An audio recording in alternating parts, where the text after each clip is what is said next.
Dr. Quartermain. Well, hello. Call for you. Oh, yes. It's emergency. No, Dr. Monica Quartermain. Excuse me. Hello? Hello, Monica. The caterer's here, and I was wondering what you'd like for lunch. Well, you see, after the medication that I prescribed for you, I would suggest that you don't have any lunch. Are you having problems there? Yes, and I do skip lunch. No lunch? Well, I think I'll take my chances anyway. Well, you should do what your doctor says. What was that emergency about? Oh, that was just a patient who thinks she can just get away with anything.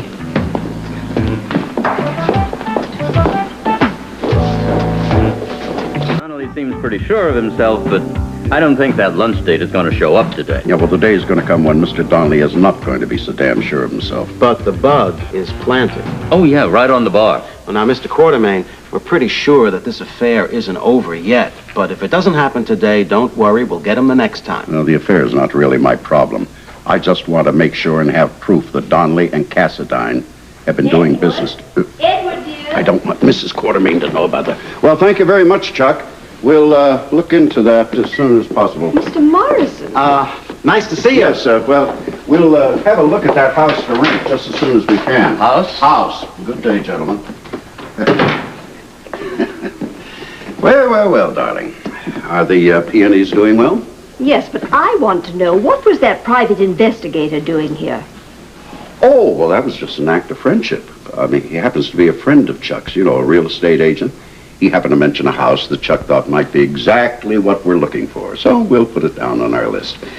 Oh, good Lord, I have to get to the hospital board meeting. Edward, why do I think you're hiding something from me? Well, I have no idea. Well, I do. You know, Lila, there's a very good chance that we may not have to move out of this house after all. Edward, what are you scheming now? Well, why do you call trying to make my family happy and comfortable scheming, huh? Good God.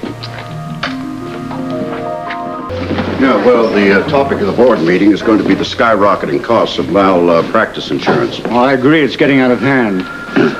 Well, I'm not knocking insurance companies, you understand. As a matter of fact, my son Alan is buying some very expensive insurance.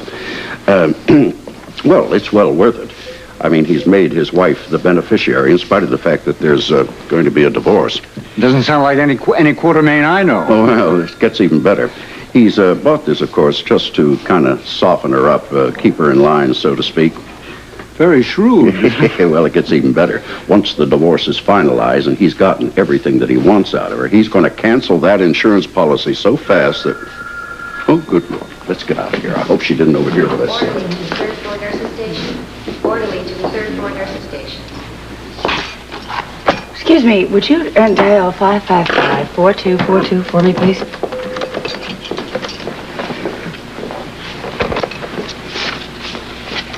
Sharon, is it too late to change my mind about lunch? Well, if I sound furious, it's because I am furious. I'll explain it to you when I see you. Bye. Volunteer Ben Miller to emergency receiving. Volunteer Ben Miller to emergency receiving. Where are you going?